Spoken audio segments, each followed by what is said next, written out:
Good morning বন্ধুরা, সকলে কেমন আছো? আশা করি সকলে ভীষণ ভালো আছো ও সুস্থ আছো। তোমাদের সকলের ভালোবাসায় আমিও অনেক ভালো আছি। তোমাদের সকলকে সাথে নিয়ে শুরু করছি আমার এই মঙ্গলবার দিনের ব্লগটা। আশা করি তোমাদের সকলেরই ভালো লাগবে। আর ভিডিওর শুরুতেই তোমাদের কাছে একটা রিকোয়েস্ট রইল যে ভিডিওটা একদম স্কিপ না করে মিনিমাম 4 থেকে 5 মিনিট হলেও দেখার চেষ্টা করো। আশা করি তোমাদের ভালো লাগবে। তো চলো ভিডিওটা এখান থেকে শুরু করছি। সকালটা শুরু হয়েছে অনেকক্ষণ আগেই। বাড়ির সকলকে চা দিয়ে নিজেও চা খেয়ে বসে পড়েছি সবজি কাটার জন্য। রান্নাটা সকাল সকাল করব। চিকুর পাপার রয়েছে কলেজ। আর এদিকে আজকে আমি করব প্রথমে শিমের টক করব। তার জন্য শিমটাকে অল্প লবণ আর হলুদে হালকা ভাপিয়ে নিচ্ছি, সেদ্ধ করে নেব হালকা করে। তারপর এই যে দেখো এইরকমভাবে শিমটা কেটেছি, এটা দিয়ে কিন্তু শিমের টকটা করব। এরকমভাবে না কাটলে কিন্তু পুরো মিশে যায়। তো চলো এটাকে বসিয়ে দিলাম একটু সেদ্ধ হওয়ার জন্য। বেশি একটা সেদ্ধ করব না, হালকাভাবে সেদ্ধ করে নেব। ঠান্ডাটা অনেকখানি বেশি পড়েছে জানো, কয়েকটা দিন হলো। সকালে উঠে কাজ করতে ভীষণ অসুবিধে হচ্ছে। আর সারাদিন মহিলাদের দেখবে যেন জল নিয়েই খেলা করতে হয়, সেই রকম একটা ব্যাপার হয়ে দাঁড়িয়েছে প্রতিটা জিনিসেতে। মানে জল না ছুলে দেখবে কিছু হবে না। আর সব সময় ট্যাঙ্কির জল যেন ভীষণ ঠান্ডা হয়ে আছে। চলো কী আর করি, ঠান্ডার দিনে তো ঠান্ডা আর গরমের দিনে গরম উপভোগ করতেই হবে সকল মানুষকে, কিছু করার নেই। আর এদিকে চলে এসেছি আমি, ওটাকে হালকা সেদ্ধ হতে দিয়ে একটু পোস্ত বেটে নিচ্ছি। কী বলো তো, ওটা তোমাদেরকে বললাম না যে পোস্ত দিয়ে টক করব। তো সত্যিই ভীষণ ভালো লাগে। আর এদিকে সত্যি কথা বলতে পোস্ত কিন্তু আমাকে শিলনোড়ায় বেটে পরে করতেই বেশি ভালো লাগে। পোস্ত বলো বা যে কোনো মশলা শিলনোড়াতে বাটতে বেশি ভালোও লাগে, আর খেতেও আলাদা রকম একটা টেস্ট হয়। জানি না সেটা কেন। মশলা হয়তো একই রকমভাবেই পেষা হয়, একই রকমভাবে অতটাই স্মুথ করা হয়, কিন্তু তা হলেও কিন্তু একটা শিলনোড়ার আলাদাই গুণ থাকে। যেরকম ভাজা মশলা আর একটা গুঁড়ো মশলার আলাদা গুণ থাকে, ঠিক সেরকম প্রতিটা জিনিসের কিন্তু নিজের নিজের একটা আলাদা আলাদা গুণ থাকে। আর সত্যি কথা বলতে আজকে যে রেসিপিটা আমি এটা করছি, এই ফার্স্ট টাইম ট্রাই করছি। এটা আমার মা ভীষণ বানাতেন। তো সত্যি কথা বলতে মায়ের মতো হয়তো করতে পারবো না, তো তাও চেষ্টা করলাম। আর খেতে চিকুর বাবা বললো যে এটা তুমি আবার বানিও, খেতে ভীষণ সুন্দর হয়েছিল। যেহেতু আজকে প্রথম দিন খেয়েছে, সাধারণত শিমের ভাজি করে দেওয়া হয় বা সবজিতে শিম দেওয়া হয়। এখানেতে এনারা সব এর আগে কোনো দিন এনারা করেননি। তো আমি যতদিন রান্না করি এরকমভাবে করার চেষ্টা করি, আর এটা আমি আজ ফার্স্ট টাইম করলাম। আর তোমরা দেখবে নতুন নতুন একটু এক্সপেরিমেন্ট করে যদি খেতে সেই জিনিসটা ভালো লাগে, তখন করতেও ইচ্ছে করে। আর দেখবে সকলে যদি তোমার একটু প্রশংসা করে যে আজকে সবজিটা দারুণ হয়েছিল, তখন তুমি একটা মনের মধ্যে আলাদাই আনন্দ জাগে। কীরকম বলো তো, তুমি যে এত কষ্ট করে সমস্তটা করেছো, সেই কষ্টটা এক নিমেষে যেন গায়েব হয়ে যায়, তাই না? সেই রকম হলো ব্যাপার। তো সেই রকম আমার মনের মধ্যেও আজকে কিন্তু বিকেল থেকে, তারপর যখন থেকে রান্নাটা করার পর ভীষণ ভালো লাগছিলো। বাবা তো অনেকবার কমপ্লিমেন্ট দিয়েছেন, জামা অনেক ভালো হয়েছে, তুমি আবার বানিও শিমের টকটা। তো বললাম হ্যাঁ ট্রাই করব।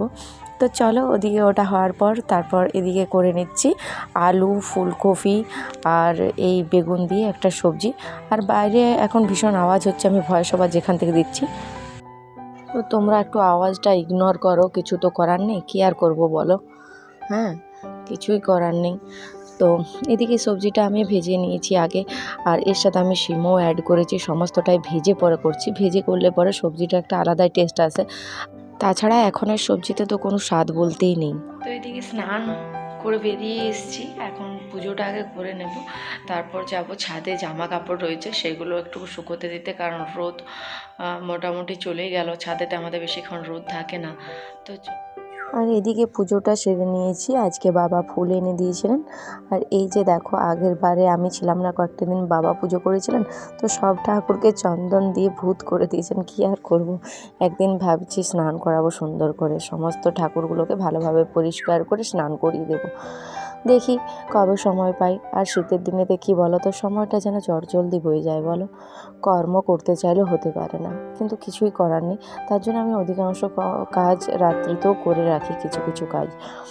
তো চলো এদিকেতে চলে এসেছি যে কাপড় জামা শুকোতে দিতে। আর এই শীতের দিনে আমার সব থেকে বড় একটা সমস্যা হলো কাপড় জামা শুকোতে দেওয়া। কারণ কেন বলো তো, আমাদের ছাদটার চারপাশেতে প্রচণ্ড গাছ রয়েছে, তোমরা দেখতেই পাও, একটা সাইড ছাড়া বাকি সমস্ত দিকটাতেই মানে চারপাশটাতে প্রচণ্ড গাছ রয়েছে, সেই গাছের কারণে কি হয়, রোদ্দুর একদম আসে না। তো কাপড় জামা মানে হালকাগুলো তো শুকিয়ে যায় প্রথম দিনই, কিন্তু যেসব মোটা একটু জামা কাপড় থাকে, আর শীতে তো মোটা জামা কাপড়ের পরিমাণটা বেশি হয়, তো সেগুলো যেন একটা দিনেতে শুকোতেই চায় না, এরকম একটা ব্যাপার হয়ে গিয়েছে। কী আর করি, তো সহ্য তো করতেই হবে শীতের সময়টা, বলো, কিছু তো আর করার নেই। মানুষকে গরমের দিনেতেও সমস্যা, শীতেও সমস্যা, কী আর করা যায়। তো চলো, ওদিকেতে খাওয়া দাওয়া সমস্তটাই কমপ্লিট করে নেওয়ার পর থালা বাসনগুলো একটু ধোয়াধুয়ি করে নিচ্ছি। তারপর চিকু সোনাকে একটু ঘুম পাড়াবো। কি বলো তো, আজকে চিকুর পাপা চলে এসছে, চিকুর পাপা এই জাস্ট একটু আগে এসছে। তো অনেকটা সময় পরে আমি থালা বাসনগুলো আজকে ধুচ্ছি, নইলে থালা বাসন আমি ফেলে রাখি না সাধারণত, চটজল দিয়েই ধুয়ে নিই। তো সেটার কারণে অন্য একটা ভিডিওতে বলবো যে কর্ম কেন ফেলে রাখি না, সমস্তটাই। তো এদিকে দেখো থালা বাসনগুলো ধোয়াধুয়ি করে নিচ্ছি, ওদিকে আমি চিকুর পাপাকে কিন্তু মুড়ি খেতে দিয়েছি। একদম সকালে যখন মানে রেগুলার বেরোয় তখন তো ধরো ভাত খেয়ে যায়, তো এসে পরে অল্প মুড়ি মেখে দিই, মুড়ি খায়। আর রাত্রিতে তখন রুটি তো খাবেই, রুটি করব সেই কিছু।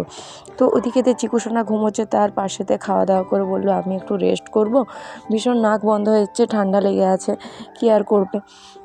আর এদিকেতে কাপড় জামা যেগুলো শুকিয়েছিল, বললাম না মোটাগুলো একদিনে শুকোচ্ছে না, তো সেই সমস্ত কিছুই নিয়ে চলে এসেছি, ওইগুলো আগে একটু গুছিয়ে রেখে দিচ্ছি।